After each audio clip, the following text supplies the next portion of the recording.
chose que j'aimerais que vous puissiez retenir ce matin, c'est que la parole que vous entendrez n'est pas de moi. Amen. Elle n'est pas de moi. C'est la parole du Seigneur. Amen. Puis j'aimerais que vous puissiez la recevoir comme telle. La deuxième remarque que j'aimerais que vous puissiez retenir se trouve dans Jean 12, 47. Entendez cette parole du Seigneur et gardez-la. Parce qu'il est dit, si quelqu'un entend mes paroles et ne les garde pas. Voyez la suite de ce verset-là. Quand vous entendrez la parole qui va suivre, gardez-la, méditez-la, mettez-la en pratique.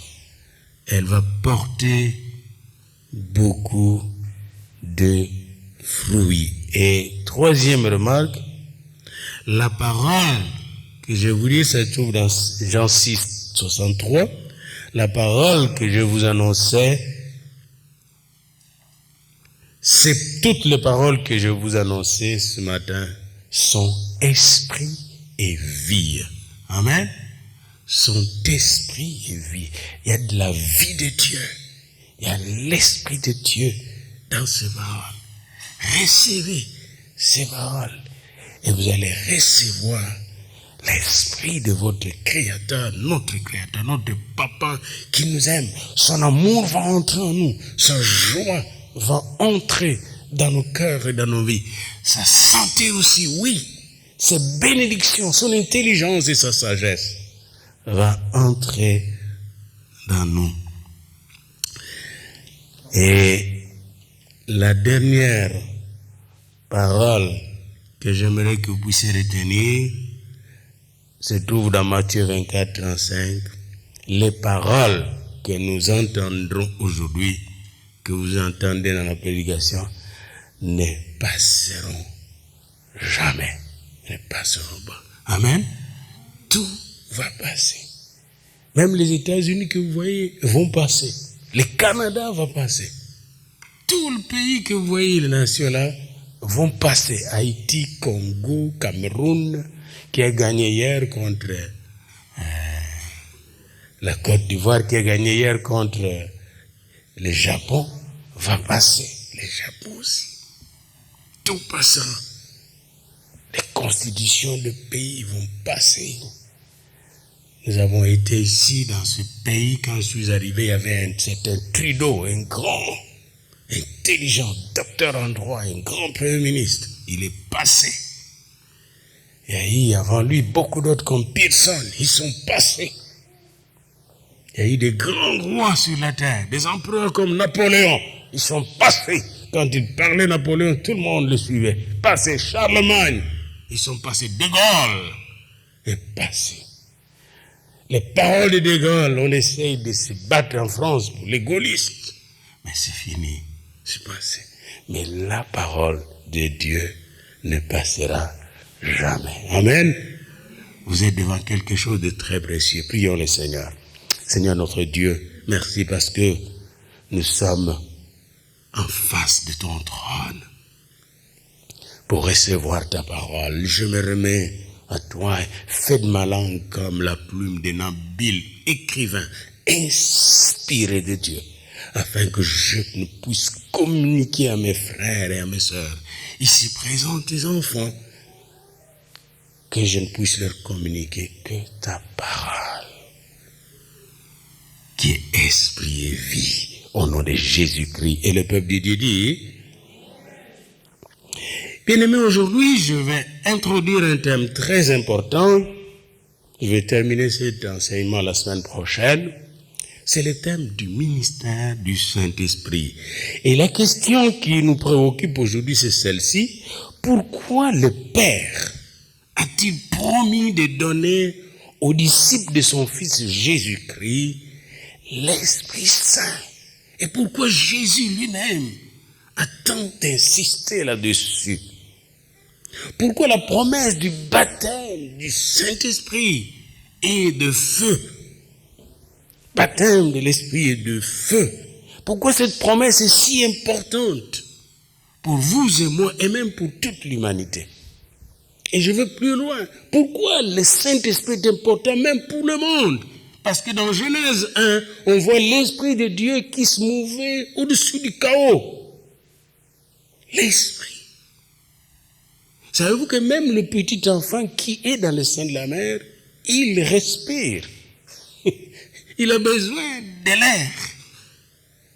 Et c'est un des principes que le Seigneur veut nous apprendre, que pour respirer dans le monde spirituel, pour respirer l'atmosphère du royaume, l'amour de Dieu, pour respirer la joie de Dieu, pour respirer la paix de Dieu, j'ai besoin, vous avez besoin du Saint-Esprit. Amen. Je ne sais pas si vous avez déjà été dans le désert. Je vais vous donner quelques points importants qui montrent que nous avons besoin du Saint-Esprit en parlant de son ministère dans nos vies.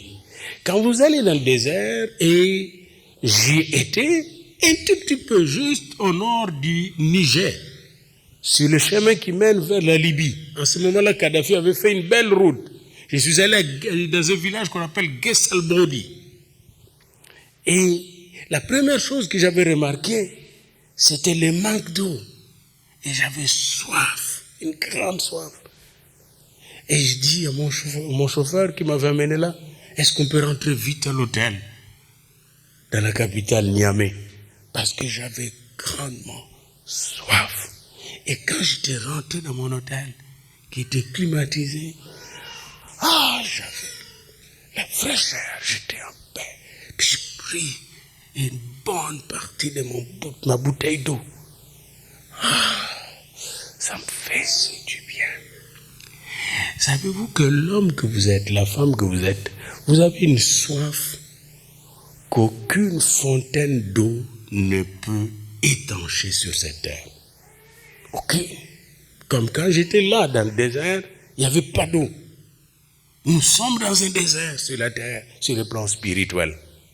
Et dans ce désert, nous avons soif. Par exemple, nous avons soif de la justice. Je me rappelle encore, je vous ai déjà dit cette histoire, lorsqu'un de mes professeurs était jeté en cachot et qu'on le torturait en 1975. J'étais en colère dans mon cœur. J'entendais ces professeurs de philologie romande, le professeur Pius Ngandou, crier au cachot. Et ces jours-là, je vous dis, pendant 4-5 jours, j'ai regardé le recteur qui était chez nous, je ne vais pas le nommer ici, j'avais même pas envie de le voir. Je ne voyais pas un recteur, je voyais un bourreau. J'avais soif de la justice. Et la Bible parle de gens qui ont soif de la justice. Il y a des moments où vous avez soif de la paix. Vous êtes troublé, vous avez soif de paix. Parfois vous êtes en détresse, vous avez soif, n'est-ce pas, de calme, d'assurance, de sécurité. Et Jésus un jour a vu la femme samaritaine qui est allée puiser de l'eau. Puis il lui a exprimé que lui aussi, Jésus, dans cette chair, avait soif. Il lui demanda de l'eau. Cette femme, au lieu de répondre directement aux besoins de Jésus, je suis dans Jean 4, lui commence à lui dire, mais tu es juif. Et en plus de cela, un homme, un juif, homme, ne parle pas à n'importe quelle femme. Vous avez quel type de femme que j'ai? Comment tu me parles? Puis là, ils s'engagèrent, les deux, dans un dialogue. Et dans ce dialogue-là, Jésus lui dit qu'il avait une eau spéciale qu'il pouvait lui donner. Et que cette eau, s'il la prenait, il n'aurait plus jamais soif. Et cette femme-là directement dit, donne-moi de cette eau. Amen. Donne-moi de cette eau. Et vous connaissez ce que Jésus va chercher. Ton mari. Et le discours est devenu, le dialogue est devenu intense, intéressant, profond. Et finalement, pour que cette femme reçoive cette eau, Jésus l'a purifiée. Elle est devenue la première évangéliste avant les apôtres. Elle est allée chercher tout son village de Sichar. La soif Dans Jean 7, 37, 39, c'est la première fois que Jésus parle de l'Esprit. Et là, il dit le premier ministère du Saint-Esprit. C'est pas de commencer à nous convertir. Non, doucement, nous commençons par le nom. Le Saint-Esprit vient voir le monde dans une soif intense. Puis la plupart des gens qui suivaient Jésus n'étaient pas encore convertis, mais ils croyaient en lui. Et quand vous croyez en lui, alors vient la conversion. Parce que la conversion ne précède pas le fait de mettre confiance en Jésus. C'est quand on met confiance en Jésus que la conversion commence. Et Jésus, un jour, il parlait à ces gens-là qui croyaient en lui, qui le suivaient, avec leurs doutes, leurs hésitations, leur détresse. Et Jésus leur dit, les derniers jours de la grande fête du tabernacle à Jérusalem, il leur dit tous, alors qu'ils se tenaient debout, il leur dit cela en criant fort. Si quelqu'un a soif, si quelqu'un a soif, heureusement il n'a pas dit ici, si les juifs ont soif, ou si les chrétiens ont soif, non, ou si les riches ont soif, non. Si quelqu'une a soif, avez-vous soif ce matin? Ça c'est le premier ministère, c'est pourquoi nous avons besoin du Saint-Esprit bien-aimé. Parce que j'ai soif de Dieu, j'ai soif de la paix de Dieu, j'ai soif de la présence de Dieu, j'ai soif de la vérité de Dieu, j'ai soif de l'Esprit de Dieu, j'ai soif de la vie éternelle. Moi, je ne veux pas aller en enfer. J'ai soif d'aller voir Dieu. Amen. J'ai pas soif de la misère. J'ai soif du bonheur que Jésus donne. Amen. J'ai pas soif de la maladie. J'ai soif de la santé que Dieu donne.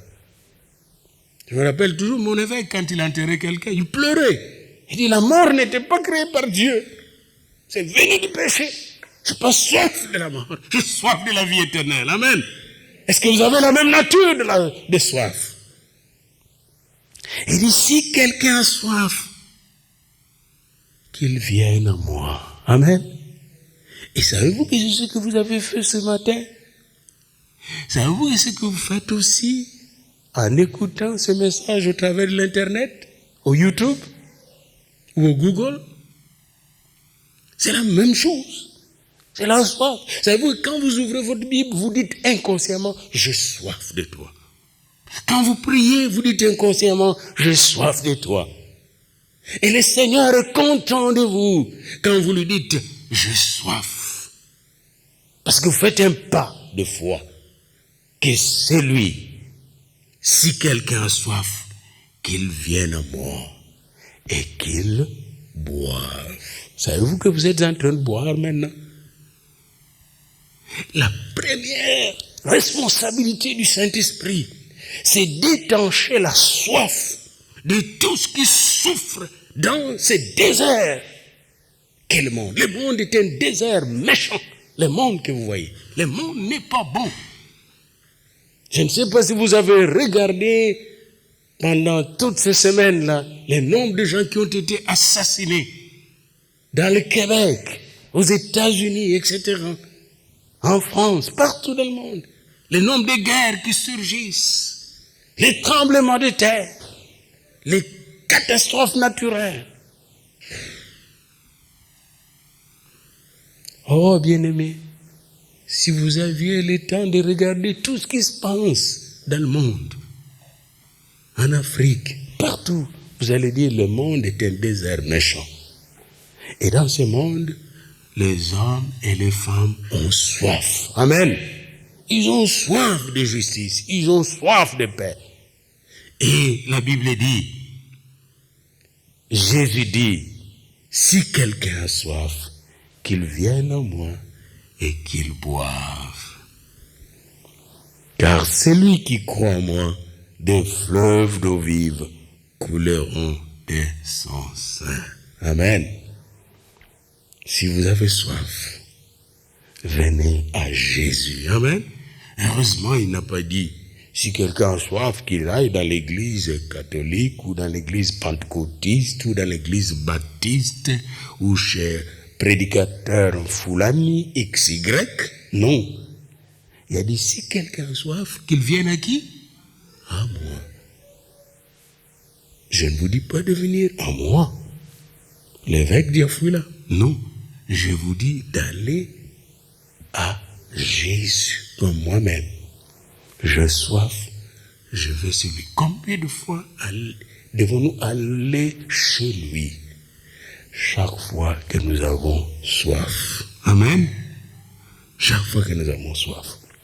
Vous avez soif de paix? Venez à moi. Vous avez soif de justice? Venez à moi. Vous avez soif de santé? Venez à moi. Vous avez soif d'encouragement? Venez à moi, vous tous qui êtes fatigués, chargés. Et moi, je vous donne du repos. Et quand vous allez à Jésus, il est le seul qui donne l'esprit. Même quand quelqu'un prie sur vous pour que vous recevez l'esprit, si vous n'allez pas à Jésus, vous ne recevrez pas l'esprit. Parce qu'il est le seul qui baptise du Saint-Esprit et de feu. Il est le seul qui peut ouvrir nos cœurs et verser dans nos cœurs ces fleuves d'eau vive, ou le faire jaillir de nos cœurs d'ailleurs, parce que souvent ça jaillit du cœur du croyant, puisque l'Esprit est déjà sur la terre depuis le jour de la Pentecôte, la première Pentecôte chrétienne à Jérusalem. Deuxièmement, quand vous allez dans Jean 14, 26, il est dit que le Saint-Esprit nous enseigne toutes choses concernant le royaume de Dieu. Et nous rappelle tout ce que le Seigneur Jésus a dit aux apôtres. Les apôtres ne savaient pas quand Jésus leur promettait le Saint-Esprit qu'ils allaient écrire les évangiles. Matthieu ne savait pas. Le Saint-Esprit leur avait été donné pour qu'il leur rappelle ce que Jésus leur a dit. Comme vous allez constater, Matthieu se rappelait de choses. Mais il a oublié parfois d'autres choses. Jean est venu avec la parole, le logos qui est venu du ciel. Et Marc, qui était un enfant quand Jésus existait, il est venu avec certaines choses qu'on ne trouve ni chez Matthieu, ni chez Jean. Et Luc, le médecin, qui a connu Pierre et Paul, et qui a écouté Marie lui parler de tout ce qui se passe, lui est venu avec toute la révélation sur Zacharie qui priait, l'ange Gabriel qui était, vous ne trouverez pas cela dans les autres évangiles, et puis la Vierge Marie qui était visitée par l'ange Gabriel, et comment l'enfant Jésus est entré dans le sein de la mère. C'est le Saint-Esprit qui enseignait à Luc ces choses au travers de Marie et au travers de Pierre et de Paul. Vous avez besoin du Saint-Esprit, même en retournant chez vous. Si le Saint-Esprit vous suit, vous allez voir tout ce que nous méditons ici, il va vous le rappeler. Il va vous rappeler, si vous avez soif, venez à Jésus et buvez. Il y a trois choses. D'abord, vous devez réaliser, j'ai soif. Si vous ne réalisez pas que vous avez soif, vous n'irez pas chercher à boire. Deuxième chose, vous devez aller à la source. Troisième chose, faites pas ce que beaucoup de gens faisaient quand j'étais enfant. On allait à la fontaine puiser de l'eau, puis je voyais des gens qui ne voulaient pas transporter l'eau, le seau d'eau sur la tête, parce qu'à ce moment-là, il fallait le transporter. Et alors, ils allaient, ils se lavaient dans la fontaine, et nous, on se lavait, puis on prenait l'eau sur le seau, dans le seau, et on venait avec ces seaux d'eau là où nous étions, pour qu'on puisse à l'utiliser. Et plus tard, les gens ont été de plus en plus développés. Qu'est-ce qu'on a fait? On a tiré l'eau jusque dans la maison avec du tuyau. Et là, on avait l'eau permanemment, en permanence. Bien-aimés dans le Seigneur, il en est de même pour vous, enfants de Dieu. Vous allez à Jésus, vous devez puiser, prendre boire et faire des réserves d'eau. Parce que quand vous aurez soif, vous irez encore prendre dans votre réserve. Et la réserve est là, à notre disposition. Amen. Alors, quand le Saint-Esprit arrive, deuxièmement, il nous enseigne ces choses-là. Et aujourd'hui, il veut nous rappeler Jésus a une fontaine intarissable, une source intarissable à notre disposition. Ça, c'est l'enseignement d'aujourd'hui. Et nous avons besoin d'aller à cette source. Quand vous priez, commencez par aller à cette source. Buvez pour que votre vie chrétienne, votre vie de prière ne soit pas une vie fatigante, épuisante, décourageante. Vous avez besoin de vous rafraîchir. Amen. Alléluia. Bien-aimés dans le Seigneur, il est dit que le Saint-Esprit rappelle. C'est le Saint-Esprit qui a rappelé à Pierre l'expérience de la transfiguration. C'est le Saint-Esprit qui rappelle à Pierre tous les miracles que Jésus avait faits. C'est le Saint-Esprit qui leur rappela aussi, qui leur a donné le don de faire des miracles, de chasser les démons, de poser les mains aux malades, les malades seront guéris, d'imposer les mains sur les gens et l'Esprit va venir chez eux. Le Saint-Esprit leur rappelait régulièrement cela. Ils étaient à l'écoute de l'Esprit. C'est pourquoi ils persévéraient dans la prière. Ils persévéraient dans les enseignements que Jésus leur avait donnés. Et on a demandé à l'Église aussi de persévérer dans les enseignements des apôtres, de persévérer dans la prière, de persévérer dans la communion fraternelle. Une des raisons pour lesquelles ils restaient ensemble, c'est pour partager les révélations que le Seigneur avait données aux uns, n'est-ce pas, avant que les autres ne puissent venir. C'est pour qu'ils sont restés longtemps ensemble pour partager ces révélations. Aujourd'hui, il y a ce que j'appelle une coupure, une rupture entre les générations. Et parfois, je parle à des jeunes gens, comme même concernant mon pays, les gens ne savent pas que nous étions là en 60, le 30 juin, quand le premier drapeau montait. Nous étions là lors des premières élections au Congo. Et quand on a fait les premières élections, on n'a pas donné 10 millions par l'ONU pour faire les élections. Non! Les élections étaient faites par nos pères qui n'avaient même pas de diplômes universitaires. Il n'y avait pas de tricherie. On a élu les gens au niveau de la mairie, les conseillers, les maires. On a élu les gens au niveau des députés, des gouvernorats pour chaque province, sans tricherie. Les élections étaient faites le matin, le soir, le résultat était là, sans tricherie. Sans subvention de l'ONU. Aujourd'hui, l'ONU doit donner des millions au Congo pour soutenir les élections. Moi, j'ai ri toutes ces choses, j'ai dit, on est dans quel monde? Un monde où on n'apprend pas les uns des autres, c'est un monde d'ignorance. D'ailleurs, dans beaucoup de cultures en Afrique, quand tu vieillis, on dit tu es devenu sorcier. On ne t'écoute plus. Il faut que tu partes vite.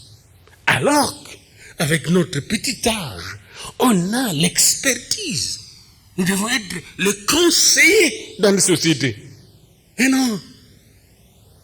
Jésus nous a donné un conseiller permanent avec des gens qui étaient conseillers comme Pierre, Jacques, Jean, Philippe. Ils étaient au moins mis à part par lui. Ils communiquaient. Marie était là. Les frères de Jésus étaient là. Ils ont dit attention, nous avons insulté cet homme-là. Nous avons contesté qu'il n'est pas Dieu. Nous avons souffert à la maison à cause de cela. Maintenant, nous croyons qu'il est fils de Dieu. Alors cette expérience a permis à la première église de ne pas faire le même gaffe que les frères de Jésus. Parce que quand les frères de Jésus ont vu Jésus ressuscité, ils se sont réveillés. Hey, c'est le fils de Dieu qui est notre grand frère de frères, fils de Dieu. Et ils ont commencé à partager cette expérience avec les autres. Le Saint-Esprit nous rappelle les choses les uns avec les autres. C'est pourquoi nous devons rester en... C'est l'une des raisons pour lesquelles Jésus a bâti l'église. Pour que l'église puisse être le lieu où il y a des générations. Il y avait une église à Saint-Hyacinthe de la Pentecôte. Aujourd'hui, elle est divisée en plusieurs morceaux. Mais il y avait une église de la Pentecôte. Il y avait le vieux pasteur qui a commencé l'église qu'on s'appelait Samson. C'est lui qui a converti, amené au Seigneur, les gens comme Mario Massikote et les autres. Et quand j'allais prêcher là dans les années 80, il était toujours assis à la retraite là. Il était toujours assis même dans le conseil jusqu'à sa mort. Il était là. partageant l'expérience et l'expertise que Dieu lui avait donnée. Et tant aussi longtemps qu'ils étaient là, toutes les générations, l'Église marchait. Après sa mort, il y a eu tellement de désordre là-bas qu'ils ont commencé à écouter des voix de gauche à droite et l'Église est maintenant en miettes. Le Saint-Esprit veut vous rappeler l'amour de Dieu. Amen.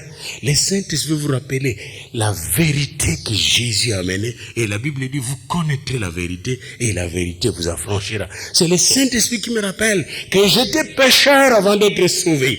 Et que j'ai besoin de veiller à ce que mes anciens péchés ne me poursuivent pas. Pour cela, je dois veiller et prier. C'est le Saint-Esprit qui va me rappeler que je ne suis plus une vieille créature. Je suis une nouvelle créature. Les choses anciennes sont passées et toutes les choses sont devenues nouvelles. Troisièmement, le consolateur de l'Esprit de vérité, il rend témoignage de Jésus. Ça, c'est dans Jean 15, 26, 27. Il ne parle pas de lui, le Saint-Esprit. Si vous entendez l'Esprit qui dit, moi l'Esprit tel, je vais vous parler, ce n'est pas le Saint-Esprit. L'Esprit Saint parle de Jésus, de sa mort et de sa résurrection, de sa glorification dans les cieux et de sa prochaine venue, parce que Jésus revient bientôt. Amen. Et de l'établissement de la nouvelle Jérusalem sur la terre. Jésus est proclamé par le Saint-Esprit. Amen. Et quand le Saint-Esprit arrive en nous, une des fonctions qu'il nous donne, c'est de faire de nous des témoins de Jésus. Amen. Oui. Personne ne peut être un témoin efficace de Jésus sans le Saint-Esprit. Et en même temps, avant de faire de nous des témoins qualifiés, il nous convainc. Après nous avoir convaincus, il va s'aimer en nous la nature de Dieu. Il nous convainc de quoi? Du péché. Nous devons être convaincus qu'on est pécheurs, qu'on a fait des péchés. Et beaucoup d'enfants de Dieu s'éternisent dans le péché. Tout simplement à cause de l'orgueil que nous avons. Tous, nous avons péché. Amen. Mais le Dieu amour est là pour nous laver du péché. Même de vous faire un pas. Seigneur, je pêche. Ça ne prend pas de temps. Ça ne prend même pas une réunion, mes bien-aimés. Seigneur, je pêche. La même chose, quand j'ai commis une erreur à mon frère, dit, mon frère, pardonne-moi.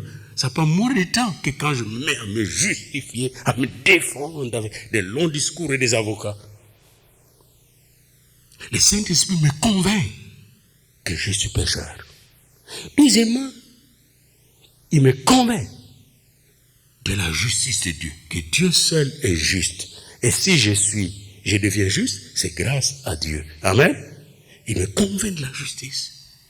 Troisièmement, il me convainc du jugement. Parce que Satan est jugé. Par conséquent, il doit être jugé aussi dans mon cas. Les œuvres des ténèbres doivent être jugées par la lumière. Amen.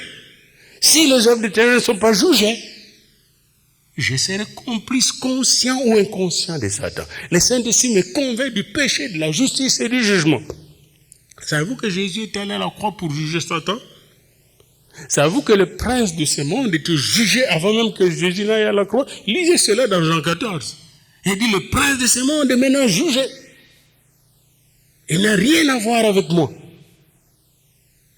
Le Saint-Esprit me convainc du péché, de la justice et du jugement. Jean 16, 7, 10. Et me donne, après m'avoir transformé, la conviction que je peux aller, par sa puissance et par sa grâce, convaincre le monde du péché, de la justice et du jugement. Je vous donne un exemple.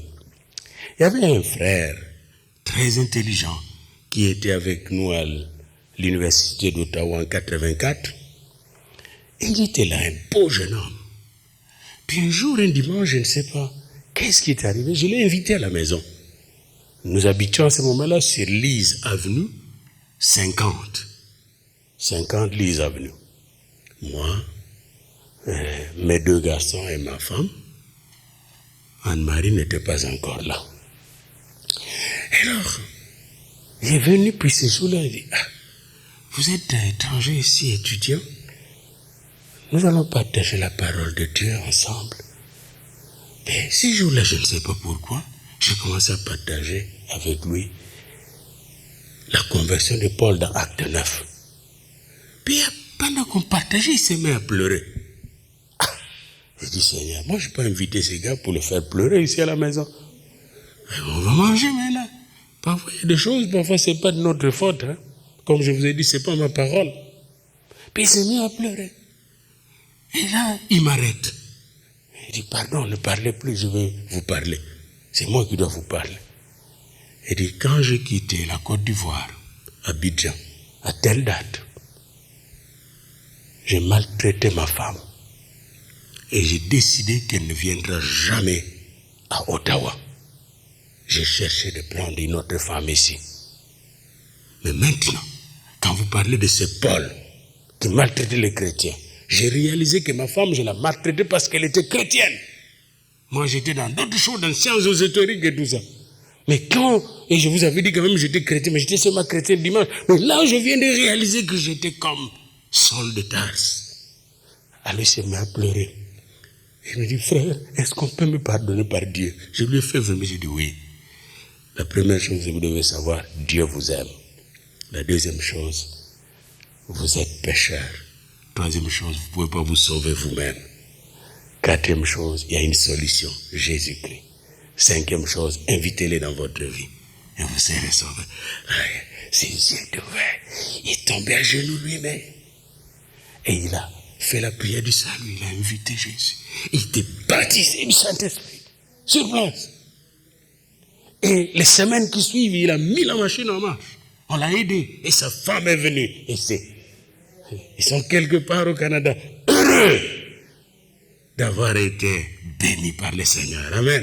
Il est 10 000 fois plus béni même que moi. Et je bénis le Seigneur pour sa bénédiction. Je suis content quand mes enfants de le Seigneur sont bénis au centuple. Bien-aimés dans le Seigneur. Bien-aimés dans le Seigneur. Quand le Saint-Esprit vient, il convainc. Vous avez écouté l'ambassadeur Apollo qui était ici dès dimanche, je pense. Lui aussi était dans les sciences occultes, perdu ici dans cette ville. Des Canadiens blancs couraient derrière lui pour le garder la franc-maçonnerie et tout ça. Mais un jour, Dieu a ouvert la porte. Amen. Et quand il a reçu le Seigneur, il a tout abandonné pour suivre Jésus. Non seulement pour suivre Jésus, mais s'est décidé, après avoir quitté son poste diplomatique, de m'inviter au Togo puis au Bénin pour aller établir cet instrument d'évangélisation qui était les hommes d'affaires du plein évangile, puis plus tard la croisade de maison en maison. Puis avec lui, on a gagné des hommes et des femmes et implanté des églises et aidé des églises à croître dans ce pays-là. Quand le Saint-Esprit vient en nous, non seulement qu'il me convainc moi-même du péché, mais après m'avoir convaincu, il me donne le pouvoir de convaincre les autres. Amen. Il me donne le pouvoir de chasser les démons pour les remplacer par le Seigneur. Quatrièmement, lorsque l'Esprit de vérité vient en nous, il conduit les ambassadeurs de Jésus dans toute la vérité. Amen. Et toute la vérité, c'est Jésus-Christ. Tout ce qui n'est pas Jésus, c'est le monde. Et chaque fois que vous faites quelque chose, dites, est-ce que c'est Jésus qui m'indique de le faire? Vous savez, je ne sais pas si vous connaissez ce philosophe antique qui s'appelait Socrate. Un jour, son ami est venu lui dire, « Ah, j'ai quelque chose à te dire sur tel. » Il dit, « Qu'est-ce que tu veux me dire sur tel? » Ah, vraiment, je dois vous le dire. Il dit, « Non, avant de me dire, moi, Socrate, j'ai 3 critères avant de t'écouter. Sinon, je ne t'écoute pas. Premier critère, est-ce que ce que vous allez me dire est utile? » Il dit, c'est pas vraiment utile. Deuxième critère, est-ce que ce que vous allez me dire est bon? Il dit, c'est mauvais. C'est vraiment mauvais. Il dit, non. Cet homme, ça c'est le deuxième tamis. Troisième tamis, qui est en fait le premier tamis, est-ce que ce que vous allez me dire est vrai? Il dit, je ne sais pas, ce sont des rumeurs. Alors Socrate a dit, en ce moment-là, ne parle même pas. Bien-aimé dans le Seigneur, quand Jésus vous parle, ce qu'il dit est vrai, ce qu'il vous dit est bon, et ce qu'il vous dit est utile. Amen. C'est vrai parce que quand Jésus me dit tu es pécheur, c'est vrai. Quand il me dit je veux te sauver, c'est vrai. Et s'il me sauve, c'est vrai qu'il m'a sauvé. Jésus, quand il me dit quelque chose, c'est utile pour moi, pour ma famille, pour mes amis, même pour mes ennemis. Ce qu'il me donne, c'est utile. Très utile. Combien de fois votre vie a sauvé pas mal de vies? Très utile. Nous sommes le plus utile des gens au monde à cause de Jésus qui est dans notre vie. Et quand Jésus vous dit quelque chose, c'est plus que bon. C'est plus que parfait. Amen. Il est meilleur que Socrate. Il est meilleur que Platon. Il est meilleur que tous les philosophes du monde. Jésus-Christ, il nous conduit dans la vérité. Et pour cela, nous avons besoin de son esprit. Quand l'Esprit Saint arrive, dans le monde, il nous conduit dans la vérité. Et il nous révèle des choses concernant la vie éternelle. Nous devons aussi savoir, il y a des vérités que nous ne connaissons pas encore à venir. Par exemple, savez-vous que l'Antichrist arrive bientôt? Que le monde d'aujourd'hui sera dirigé par l'Antichrist. Et que quand l'Antichrist sera là, il aura un faux prophète qui va diriger tous les prophètes du monde. Et qu'en ce moment-là, nous croyons que la vraie Église ne sera plus là. La vraie Église sera enlevée dans le Seigneur. C'est ce que nous dit, c'est ce qui nous l'indique. Parce qu'en ce moment-là, il y a une trinité qui va diriger le monde. Cette trinité sera composée du dragon, de l'antéchrist, qui va être contre le Christ, et du faux prophète. Et le monde sera dans la terreur. Mais savez-vous que le monde est en train de cheminer à ce système? Nous sommes avec tous les terrorismes qui se passent dans le monde, là. Vous allez voir, il n'y a pas longtemps, 2 petites filles de 12 ans aux États-Unis ont traîné leur sœur de 12 ans, une autre fille. Et ont commencé à la stabasser 19 coups de couteau. Et voulaient la tuer parce que leur idole à l'internet, une idole, une face, une image sans face, avec un nom que je n'aimerais pas citer ici, pour ne pas lui donner gloire, leur disait de le faire. Ils voulaient démontrer que leur idole, elle voulait démontrer que leur idole est réelle. Ça, c'est des petits enfants. Mais savez-vous que dans beaucoup de meurtres que nous voyons même ici au Canada, savez-vous que c'est des meurtres occultes, c'est des sacrifices humains? Beaucoup de meurtres que vous voyez. Comme dernièrement, comment expliquez-vous un jeune homme de 34 ans qui tue sa femme là et l'enfant, puis laisse le cadavre dans la voiture? Comment un homme normal peut le faire? Toutes les choses que vous voyez là, de plus en plus vont mener. Et les fusils aux États-Unis, il y a des fusils. Tout le monde, les gens vont aller, les terrorismes, les gens vont aller un jour vers ces régimes de l'Antichrist. On va dire, ça nous prend un dirigeant mondial qui va diriger l'économie, les fusils, l'armée, les banques, etc. Ils vont arriver un jour à ça. Et ça sera le régime de l'Antichrist. On n'est pas loin de cela. Personne n'achètera ni ne vendra en ce moment-là sans avoir la marque de la bête qui est indiquée dans la boîte. C'est le Saint-Esprit qui nous l'indique. Mais où serai-je moi? Moi, je suis convaincu que je serai avec lui. On va revenir avec lui dans les airs. Mais pour être avec lui, il faut être prêt. Amen. C'est ce que le Saint-Esprit fait dans notre vie. Amen. Le Saint-Esprit nous révèle. Si vous voulez regarder cela, vous commencez à aller dans l'Apocalypse, puis commencez d'abord Apocalypse 1 jusqu'à 22, mais commencez 1, 2, 3. Quand vous arrivez 1, 2, 3, le Seigneur prépare l'Église. Il enseigne encore l'Église.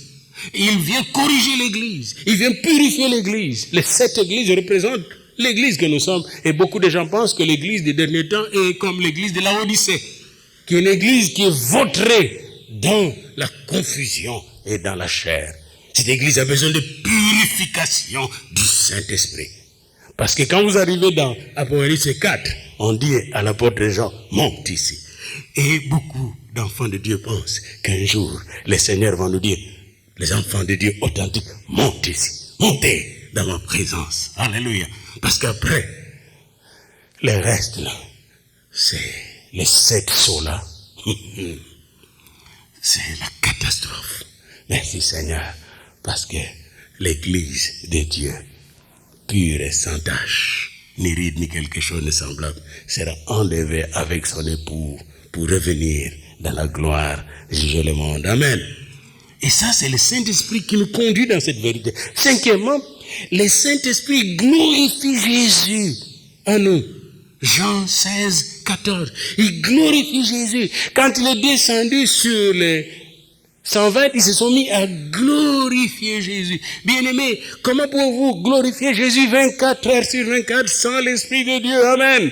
C'est là que quand le Saint-Esprit nous arrive, des langues nouvelles, des langues ineffables, des langues indicibles, nous arrivent du ciel et on se met à parler les langues de Dieu. Ces langues qui nous permettent de dire les merveilles de Dieu et de parler directement avec le Seigneur Jésus, avec Dieu, sans nous fatiguer, nous épuiser. Oh, je dois me retenir parce que quand je parle de ces langues-là, j'en ai envie de parler. Alléluia. Merci Seigneur de me donner la maîtrise de soi. On a besoin de ça. Nous sommes dans le dernier jour. Il dit dans le dernier jour, je répandais de mon esprit sur toute chair. Merci Seigneur. Il n'a pas dit je répandais mon esprit sur tout esprit. Merci Seigneur. Savez-vous pourquoi il a dit sur toute chair depuis Joël? Parce qu'il doit brûler la chair. Il doit allumer le feu de Dieu dans notre chair. Amen. Pour que la chair consumée devienne temple du Saint-Esprit. Alléluia. Alléluia. Dieu est Dieu. Il a prévu un traitement pour moi. Il dit dans le dernier jour, je répandrai de mon esprit sur toute chair. Vos fils et vos filles prophétiseront. Vos jeunes gens auront des visions. Il y a beaucoup de choses de prophétie. Hier, mon fils aîné m'a amené une carte de père. Puis quand je lis la carte de père, c'était comme une prophétie sur mon ministère de père. Puis c'est mon fils qui m'a écrit. Oh, je dis à sa maman. Oh, j'ai pris. Merci Seigneur pour le privilège que j'ai d'être père de Patrick. Merci pour ta carte, Patrick. Ça m'a fait tellement de bien. Ça m'a réchauffé. Et ça m'a encouragé de vous demander d'être un bon père de famille un jour aussi. Amen. Je prends ta prophétie. Parce qu'ici on prophétise, hein. Bien-aimé, sixièmement, le Saint-Esprit nous transmet la révélation de Dieu. Maintenant, regardez-moi bien. Madame, là-bas, le Saint-Esprit a une révélation pour vous. Ma fille ici, le Saint-Esprit a une révélation pour vous. Ma sœur là-bas, le Saint-Esprit a une révélation pour vous. Et je peux continuer comme ça. Chacun de nous ici présent, le Saint-Esprit a des révélations pour vous-même, pour vos familles, pour votre vie, pour votre travail, même pour vos finances. C'est pourquoi venez écouter le message que je vais donner sur les finances. Il y a un travail. Dieu a travaillé les finances d'Abraham, les finances de Jacob, jusqu'aux finances de Joseph. Mais regardez comment ces gens-là étaient fous de Dieu pour donner à l'œuvre de Dieu. Les finances de David. Dieu veut travailler vos finances aussi. Amen. Il veut faire de vos finances des lieux où coulent des fleuves d'eau vive. Parce qu'il est venu pour que ces brebis aient la vie en abondance. Mais pour cela, il ne donne pas des suggestions dans la Bible, il nous donne des règles, des commandements. Comment gérer nos finances? Et qu'est-ce que nous devons faire vis-à-vis de lui? Dieu ne nous a pas donné. Si vous voulez donner la dîme, non. Nous reviendrons là-dessus. La dîme est à donner à Dieu. Point. Il ne faut même pas raisonner là-dessus. Donnez avec joie. Nous reviendrons là-dessus. Parce que vous êtes bénis de Dieu. Fille et fils d'Abraham. Amen. Et je peux connaître la liste. La générosité, la libéralité. Oh, merci Seigneur. Parce que là, comme je disais, je vous dis toujours que le pasteur Diafouila est mort. L'évêque Diafouila est différent du pasteur Diafouila. Mais vous enseignez comment entrer dans la pleine bénédiction de Dieu. Amen. Bien aimé, le Saint-Esprit vous transmet des révélations sur vous-même, mais aussi des révélations sur les autres, même qui travaillent avec vous. Les autres qui vivent avec vous. Il ne faut pas parler avant d'avoir reçu du Saint-Esprit ce qu'il a à dire. Amen. Faisons cet exercice cette semaine. Vous trouvez avec quelqu'un, vous le regardez, vous priez. Puis la personne vous parle, mais vous connaissez à prier. Même quelqu'un du monde. Mettez-vous à prier dans votre cœur. Nous qui parlons en langue, on prie en langue. On reste. Vous allez voir pendant qu'il parle, Dieu va vous parler. Comment lui parler? Amen. Il va vous dire. Et quand vous allez lui parler, ça sera comme du feu et des fleuves d'eau vive qui vont couler dans son sein. Amen. Restez dans la méditation. Il y avait un coureur de voiture, là, une voiture de course en Europe, qui est en France. Après la course, on l'appelle par une ancienne femme Miss France pour l'interviewer. Il dit, monsieur, pensez-vous que vous avez bien fait votre course et tout ça? Il dit, madame, merci pour votre question. Il y a quelques jours, vous avez analysé toutes les fautes que je fais en courant. Mais j'ai constaté que vous ne réfléchissez pas avant de parler. Commencez à réfléchir avant de parler au micro. Et c'est toute la carrière de cette Miss était presque tuée. Vous comprenez? Quand vous êtes devant le monde, vous avez besoin du Saint-Esprit avant de parler au monde. Le monde est mauvais, hein? Le monde vous tend des pièges. Même au travail, soyez prudents. Même j'ai jamais dit, au travail, je témoigne. Il dit, soyez prudents. Le monde, j'ai été dans le monde du travail. J'ai travaillé dans beaucoup de secteurs. Je connais le monde est mauvais. Mais Dieu va vous donner la victoire. Pour cela, vous avez besoin de Saint-Esprit. Il a inspiré Néhémie. Quand Néhémie, lisez dans le livre de Néhémie, lorsqu'il était en train de parler au roi. Le roi parle, Néhémie est en train de prier. C'est ce que j'appelle de prière texto. Faites quelques textos au Seigneur. Hey, je vois beaucoup de gens aujourd'hui textent beaucoup les uns les autres. Mais est-ce que vous textez le Seigneur? Est-ce que vous faites des textos au Seigneur? Seigneur, je suis dans une salle en train de faire l'examen. Viens avec moi. Viens m'inspirer, Seigneur. Seigneur, je suis ici devant mon collègue de travail qui me parle. Et viens m'aider, Seigneur. Seigneur, j'ai besoin de sagesse. Parce que la Bible dit, si vous avez besoin de sagesse, demandez à Dieu qui va vous le donner. Textez. Une prière texto. Pour nos enfants et tout ça. J'ai appris ça maintes fois. Quand ma femme va au travail, texto. Pour elle, dans la prière. Et je fais des textos pour chacun de vous. Oh Seigneur. Dieu m'est témoin. Je fais des textos pour chacun de vous. Parfois, brusquement, il m'amène, maman Philippe. Pouf, Annie. Cette semaine, on était en pleine prière, là. On vous a amené le nom là-bas, le vendredi. Puis on a été dans le nom de chacun. Je ne citerai pas tout le monde ici. Mais maman Séraphine était dans la prière. Elle, lui, était dans la prière. Tout le monde, l'Esprit est descendu sur nous le vendredi. On pleurait, on priait.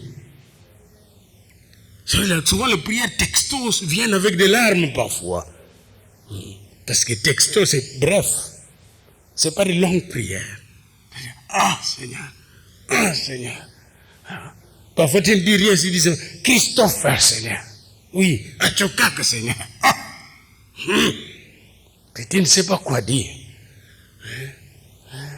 Yannick. C'est la prière. Oui, ma soeur qui est là, dont je ne connais pas encore le nom, Seigneur. Prière texto. Mais Dieu connaît son nom.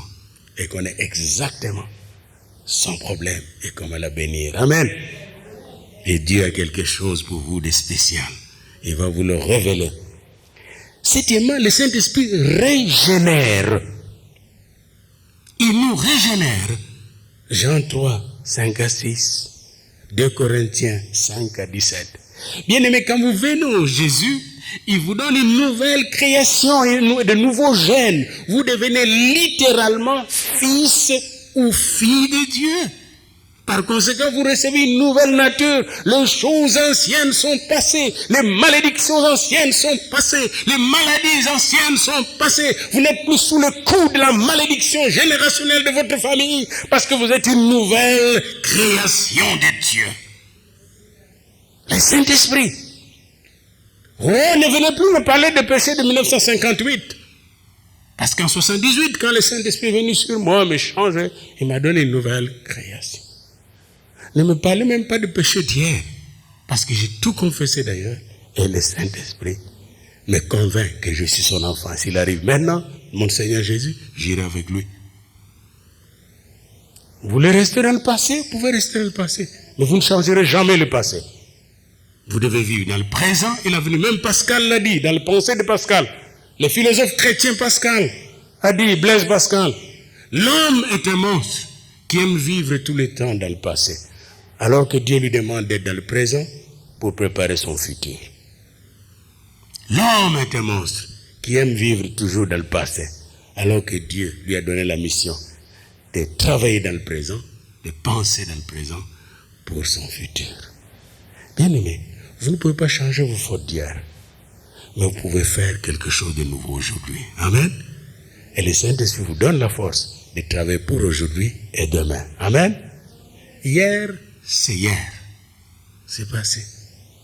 Mais aujourd'hui, c'est aujourd'hui. Et c'est pourquoi dans la Bible, il dit, aujourd'hui, si vous entendez ma voix, n'endurcissez pas votre cœur. Le Saint-Esprit vous régénère, vous transforme de gloire en gloire. Huitièmement, le Saint-Esprit vous réforme, me réforme. Voyez-vous qu'il a trouvé les gens comme Pierre de pécheurs. Le péché déforme nos pensées, déforme nos attitudes et nos comportements. Savez-vous que le péché nous défigure? Le péché enlève de nous l'image de Dieu. J'étais en train d'écouter les témoignages au YouTube ce matin de Garib Garziz. Garib Garziz est un Français d'origine algérienne. Les parents l'ont mis au monde en France. Et il était un grand musulman, mais violent. Et il dit que lui là, comme il faisait les arts martiaux, il était champion de France. Il voulait taper tout le monde qu'il voyait en cours de route. Il était méchant même vis-à-vis de sa mère, surtout que sa mère était séparée de son père. Puis un jour, il a constaté, quand il est devant sa mère et son frère, eux, ils sont pleins de paix. Et il leur a demandé, pourquoi vous avez cette paix? Il dit, nous, on ne prie plus vos esprits de musulmans. Nous allons à l'église maintenant. Nous sommes nés de nouveau, nous sommes de nouvelles créatures. C'est pourquoi tu nous vois. Ah, il claque la porte et est allé vivre chez lui un appartement et voir régulièrement son père. Quelque temps après, toutes les économies qu'il a faites, on est venu lui demander par un ami, et il a donné à cet ami qui lui a ruiné ses économies. Puis après, il était facteur à la poste, il a fait un accident. Lui qui était fort en arts martiaux, mais il venait de se fracasser le cou. Là, il ne pouvait plus travailler. Il est tombé vraiment dans le trou. Et dans ce trou, il a dit, je m'en vais à l'église de ma mère et de mon frère. Et quand il est arrivé à l'église, il ne comprenait même pas le sermon, parce que lui était un vrai coraniste. Mais pendant qu'il parlait, qu'il écoutait, Jésus l'a visité. Exactement comme à l'âge de 6 ans, son frère a été visité par Jésus. Et à l'âge de 8 ans, lui maintenant, adulte, Jésus l'a visité et est venu changer tout son esprit, tout son être. Il est devenu une nouvelle création. Aujourd'hui, il prêche l'évangile. Amen. Il est missionnaire et en Algérie et en France. Bien-aimés, le Saint-Esprit nous régénère. Être régénéré, c'est avoir de nouveau, être renouvelé, devenir une nouvelle création. C'est pourquoi j'ai regardé quelqu'un, on était avec quoi là, on parlait, puis il me dit, ah, tu vois cette personne? Mais la personne dit, il n'est pas chrétienne. Parce que. J'ai dit, tu as fini ton parce que oui. J'ai dit, elle est chrétienne, cette personne. Il dit, pourquoi? Parce que Jésus est dans sa vie. Point. Il me dit, elle n'est pas chrétienne. Parce que, il fait ceci. Non. Moi, je dis, elle est chrétienne parce que Jésus. J'ai dit, ma soeur, je me dis ça. Est-ce que Jésus est... Oui. Tu l'as accepté comme sauveur? Oui. Je t'ai même baptisé d'eau et du Saint, oui. Elle est chrétienne. Puis là, la personne me regarde. Elle me dit, quand Jésus te déclare enfant de Dieu, ne laisse pas des hommes ou des femmes de ce monde venir nier votre identité. Ne laisse pas, c'est une chose précieuse qu'il faut garder jalousement. Je suis une nouvelle création. Je suis un enfant de Dieu. Bien plus, je suis membre du sacerdoce royal. Vous êtes roi et prêtre de Dieu. Dites à votre ami, je suis roi et prêtre en Jésus-Christ. Apocalypse 1, 5 à 6. À celui qui nous aime et qui nous a délivrés de nos péchés par son sang précieux et qui a fait de nous un royaume de sacrificateurs pour Dieu son Père. À lui soit la gloire et la puissance. Donc il nous réforme. Il a enlevé tout ce qui me déformait dans le monde pour me réformer et me transformer. Ou pour me réformer en me transformant à son image. Amen. Voilà comment il fait. Neuvièmement, le Saint-Esprit est le sceau de Dieu. Bon. Il y a beaucoup de gens qui vont dire, mais vous risquez de perdre votre salut. Je vais le perdre comment? On m'a scellé. Je suis scellé pour le jour de la rédemption. C'est pourquoi je vous supplie. Il est dit que nous ne devons pas blasphémer le Saint-Esprit par lequel nous avons été scellés pour le jour de la rédemption. Je vous supplie de ne jamais parler contre le Saint-Esprit. C'est pourquoi je dis toujours aux gens, même quand les hommes de Dieu, les prédicateurs sont là, ils peuvent commettre leur faute. Parlez pas contre les gens. Parlez pas contre un béni, parlez pas contre Israël. Quand vous parlez contre Israël, vous attirez la malédiction. On ne parle pas contre un béni de Dieu. On ne parle même pas contre les gens, point. Parce que celui qui en nous s'appelle bénédiction, nous sommes bénédiction. Amen. Le Saint-Esprit vous a scellé pour bénir et vous entrez dans la bénédiction éternelle de Dieu. Amen. Dites à votre ami, je suis scellé par le Saint-Esprit pour le jour de la rédemption. Et si vous ne l'êtes pas, j'aimerais qu'aujourd'hui vous soyez scellés. Amen. Et puisque vous êtes scellés, vous ne pouvez pas mentir le Saint-Esprit. Ananias et Saphira, j'ai tout un enseignement là-dessus. Ils ont menti. Ils ont promis à redonner tout l'argent de la vente de la propriété au Seigneur. Puis parfois même fois nous mentons au Seigneur. Hein? Nous mentons. C'est pas parce que nous ne mourrons pas comme Ananias et Saphira que Dieu, non, nous avons quelques punitions. Puis j'ai déjà vécu ça. Quand j'ai travaillé au Congo, je suis arrivé. Moi, j'étais payé en devise parce que j'étais payé par l'Allemagne pour travailler pour l'église en Afrique. Et là, quand on mettait mes devises en francs congolais, à ce moment-là, sur Azaï, c'était un sac. Beaucoup d'argent, ça dans un sac. Maman, elle cherchait ça. C'est moi, je n'ai jamais cherché mon argent. Maman, quand maman arrive avec ce sac, j'ai dit, prie. On prie. Enlève la dîme de Dieu, puis enlève aussi l'argent pour les serviteurs qui viennent, les gens qui se promènent là, enlève à côté. Je sais pas comment. On enlevait un pourcentage. Parce qu'il y avait des gens qui prêchaient la parole, qui pensaient que j'avais beaucoup d'argent. Alors quand ils arrivaient, on voit, hey, tu es à pied, oui, il faut le ticket. On faisait un budget. Pour ne pas voler Dieu. Parce que c'est à lui. C'est lui qui me donne. Ananias et Saphira. Scellés pour le jour de rédemption. On volait Dieu. C'est la même chose quand je vous dis de ne pas parler contre les gens. Parce que vous êtes scellés. Vous êtes un noble. Dites à votre ami, je suis un noble. Vous êtes des rois. Dites à votre ami, vous êtes des rois. Un roi. Regardez la reine d'Angleterre un jour. Un ministre canadien parlait contre le royaume d'Angleterre. Ici même. Il a fait un discours. Je pense que le ministre Malé. Le royaume, c'est ici. La reine ne répond même pas. Cette petite, elle est sage, hein? La petite reine là d'Angleterre, notre reine. Parce qu'elle sait qui elle est. Savez-vous qui vous êtes?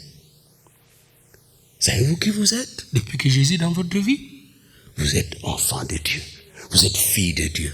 Vous êtes princesse de Dieu. Vous êtes un petit roi dans le royaume de Dieu. Amen. C'est pourquoi il est appelé roi des rois. Parce qu'il y a des rois autour de lui. Savez-vous qui vous êtes ce matin devant lui? Vous êtes sa perle précieuse. Amen. Savez-vous qui vous êtes devant lui? Vous êtes précieux devant Dieu. Le sang de Jésus a coulé pour vous. Amen. Par conséquent, tout ce qui sortira de votre bouche, de vos regards, doit être précieux et béni de Dieu. Amen. Et le Saint-Esprit par lequel nous sommes élevés, que nous sommes. Et dixièmement, et enfin pour terminer aujourd'hui, il y aura la suite la semaine prochaine. Le Saint-Esprit vous donne la puissance de Dieu. On a besoin de cette puissance. Les premiers disciples ne pouvaient rien faire. Même Jésus-Christ lui-même. Pourquoi Jésus est allé au baptême? Par immersion, consciemment, pas comme un enfant. Pourquoi? Parce qu'il avait besoin de recevoir consciemment la puissance de son Père. Nous avons tous besoin, consciemment, d'être revêtus de la puissance de Dieu. Amen. Bien-aimés dans le Seigneur. Je ne sais pas si vous avez déjà vu une jeune fille qui met au monde, que ce soit ici au Canada ou en Afrique, puis qui n'a pas de travail. Et le type qui met avec au monde fouille, il n'a pas de travail. Comment vont vivre les enfants qu'elle met au monde? J'ai vu ces filles-là, même ici. Soit dans le bien-être social, une vie très difficile. J'ai vu chez nous, il n'y a pas de bien-être social. Ces enfants-là peuvent se transformer. Parce qu'auparavant, dans l'ancien temps, ces enfants-là étaient élevés par les grands-mamans, les grands-papas. Maintenant, aujourd'hui, les grands-papas, les grands-mamans n'existent presque plus. Ils ont démissionné. Comment vivent alors ces enfants-là? Dans la rue. Vous entendez parler des enfants de la rue. Partout, en Asie. Vous voyez vous-même dans la rue ici. Dans la rue ici, vous avez vu, il y a des gens encore dans la rue. Bien-aimés dans le Seigneur, Dieu ne veut pas des chrétiens de la rue. Amen. Il ne veut pas des enfants de la rue. C'est pourquoi il nous équipe. Il nous donne la puissance. Quelle puissance? Il nous donne la puissance pour prendre soin de nous et prendre soin de tous ceux qui sont autour de nous. Il donne la puissance, comme nous le verrons, de guérir les malades. Il donne la puissance de nourrir ceux qui sont pauvres. Dieu a donné à l'Église cette puissance. Il donne la puissance de poser les mains sur ceux qui sont faibles, de les rendre forts. Il donne la puissance de produire le fruit de l'esprit, comme nous le voyons. L'amour. Vous ne pouvez pas produire l'amour par vous-même. J'ai besoin de lui pour aimer. Savez-vous ça? La douceur. Vous avez besoin de lui pour devenir doux. Moïse, qui était très très impulsif, quand il a reçu le Seigneur, est devenu doux, l'homme le plus doux sous les cieux. L'honnêteté. Il y a des gens qui prétendaient qu'ils étaient honnêtes en Angleterre. Puis un jour, j'ai lu cette histoire dans un livre chrétien. Un jour, un ami a téléphoné à un des grands hommes d'affaires, dit, on vient de nous avoir. Et quoi? On vient de nous avoir? Puis, paraît-il, plus de 100 hommes d'affaires britanniques s'est retrouvé 2 heures après en dehors des frontières britanniques. Ils avaient fui. Parce qu'ils savaient tous qu'ils volaient le fisc. Je ne sais pas si vous suivez les problèmes de collision là-bas au Québec. Des grands hommes passent qui ont dit, moi je suis honnête. Puis on a découvert qu'ils volaient l'État. Personne ne peut être honnête par lui-même, à moins d'être rempli du Saint-Esprit. Nous avons besoin de l'Esprit de Dieu pour marcher. La puissance pour vaincre l'ennemi nous vient du Seigneur. C'est pourquoi Jésus-Christ a dit, mais vous recevrez la puissance. Le Saint-Esprit surviendra sur vous. Maintenant, est-ce que vous avez besoin de cette puissance? Quand vous allez dans Acte 4, pour terminer, ces gens-là étaient faibles. Ils voyaient qu'ils ne pouvaient pas faire face à des gens forts comme les pharisiens, les scribes, les prêtres et tout ça. Ils ne pouvaient rien faire. Alors dans Acte 4, comme ils se sentaient faibles, persécutés, ils sont revenus chez eux après avoir été relâchés, Pierre et Jean. Et ils se mirent à prier. Ils élevèrent à Dieu la voix, tous ensemble. Acte 4, verset 24. Et dire, Seigneur, toi qui as fait le ciel, la terre, la mer et tout ce qui se trouve. Bien-aimés, ils n'ont pas prié n'importe quel Dieu. C'est lui qui a fait le ciel, la terre, la mer et tout ce qui se trouve. Ils n'ont pas pu prier l'évolution, le boomerang. Ils ont prié le vrai Dieu, créateur du ciel et de la terre. Ils n'ont pas compté sur la science, mais sur Dieu. Et après avoir prié, pendant qu'ils priaient, ils ont demandé une chose. Et après avoir prié, ils ont reçu cette chose. Qu'est-ce qu'ils ont demandé? Verset 28, 29. Et maintenant, Seigneur, vois leurs menaces et donne à tes serviteurs d'annoncer ta parole avec une pleine assurance, en étendant ta main pour qu'ils se fassent des guérisons, des miracles, des prodiges, par le nom de ton saint serviteur Jésus. Et quand ils eurent prié, le lieu où ils étaient assemblés trembla, et ils furent tous remplis du Saint-Esprit. Lèvons-nous ensemble pour prier. Alléluia. Lèvons-nous ensemble pour prier.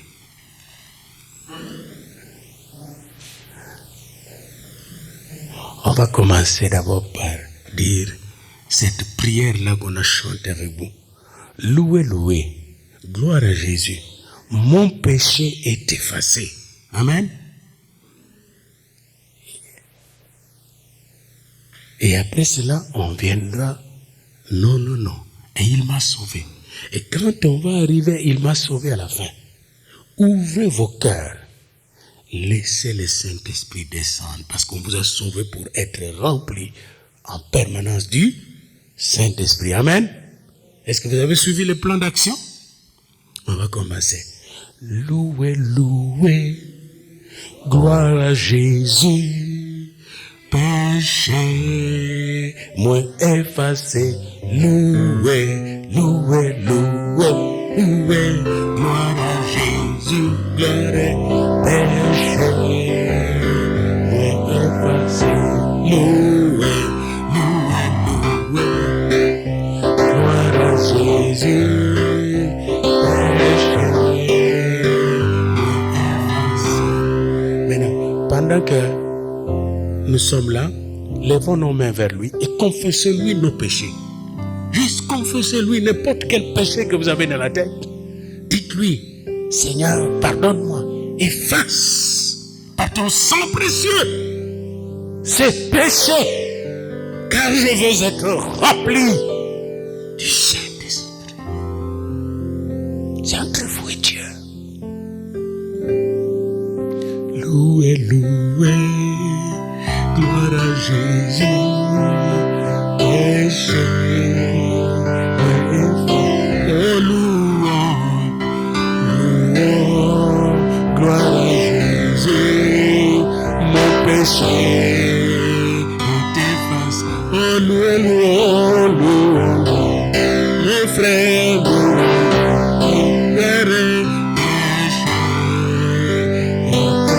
oh ma sœur, louez.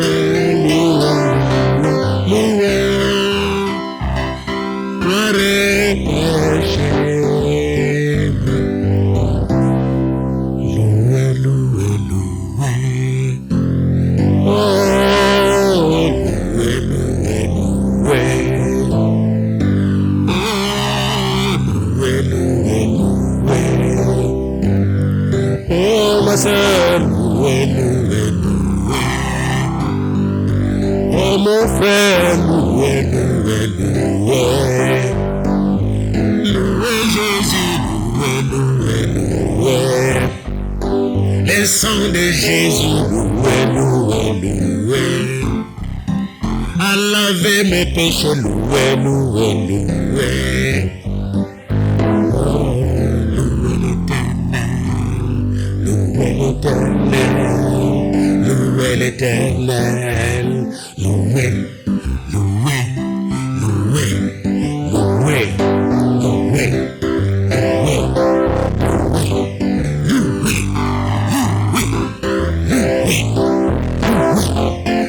louez, louez, c'est le baptême du Saint-Esprit de foi qui nous a pardonné tous nos péchés, qui nous donne d'être rafraîchi, renouvelé, régénéré. Alléluia. Alléluia. Alléluia. Alléluia. Il m'a sauvé, il m'a sauvé. Béni soit son nom. Il m'a sauvé, il t'a sauvé. Béni soit son nom. Il m'a sauvé. Béni soit son nom.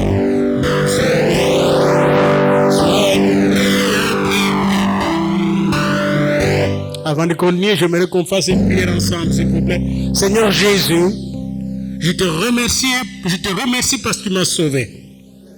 Je viens encore maintenant te donner mon cœur, tout mon cœur, mes pensées, mon corps, mon âme et mon esprit. Prends-les, Seigneur. Régénère-moi, renouvelle-moi, transforme-moi à ton image et remplis-moi de ton Esprit Saint. Il m'a sauvé, il m'a sauvé, oh béni soit son nom. Il m'a sauvé, il m'a sauvé, béni soit son nom. Il m'a sauvé, il m'a sauvé, béni soit son nom. Sois loué à perpétuité. Il m'a sauvé, il m'a sauvé, béni soit son nom. Il m'a sauvé, il m'a sauvé, béni soit son nom. Il m'a sauvé, il m'a sauvé, béni soit son nom. Son nom, sois loué à perpétuité. Seigneur, nous te bénissons ce matin. En ce lieu, nous te bénissons, nous t'adorons, nous t'exaltons, Papa. Notre Papa, parce que l'Esprit lui-même rend témoignage à chacun de nous, dans nos cœurs, que nous sommes enfants de Dieu. Nous sommes enfants de Dieu. Par conséquent, Seigneur, puisque nous avons soif, tu viens nous remplir de ton Esprit Saint.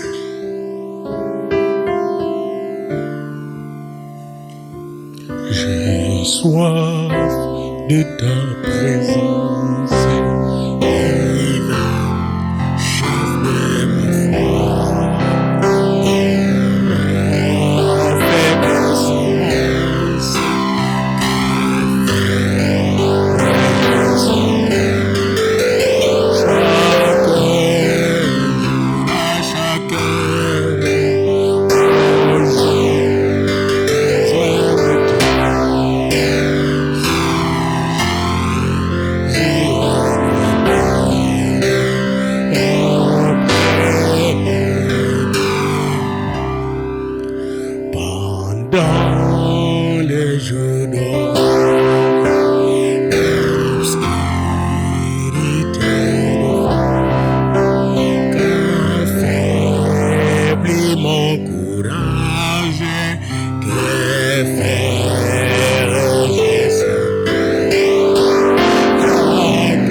Et la vie à jamais. Chaque jour, à chaque heure, oh, j'ai besoin de toi. Jésus demeure auprès. Le Seigneur Jésus nous dit aujourd'hui, non seulement que je viens demeurer auprès de toi, mais je viens demeurer avec le Père en toi. Mon esprit vient non seulement sur toi, mais en toi. Car comme tu crois en moi, des fleuves d'eau vive, dit le Seigneur, couleront de ton sein. Car l'Esprit a été donné pour que chacun de vous vienne et qu'il boive. Et puisque vous êtes venus et vous avez bu, je vous le donne, dit le Seigneur Jésus. Que le Saint-Esprit qui nous a été donné d'une nouvelle manière aujourd'hui puisse continuer à faire son travail en profondeur afin que le Seigneur nous bénisse et qu'il nous garde. Que le Seigneur fasse luire sa lumière sur nous et qu'il nous accorde sa grâce. Que le Seigneur tourne sa face sur chacun de nous et nous donne la paix de Dieu qui surpasse toute intelligence et garde nos cœurs en Jésus-Christ le Seigneur. Et le peuple de Dieu dit, et le peuple de Dieu dit, et le peuple de Dieu dit, alléluia, gloire, hein? Je le sens, moi, il est là, alléluia. Tu es là au cœur de nos vies, et c'est toi qui nous fais vivre. Tu es là au cœur de nos vies, bien vivre. Il est vivant, il est ressuscité et il est triomphant. Amen. Allez dans la victoire du Seigneur.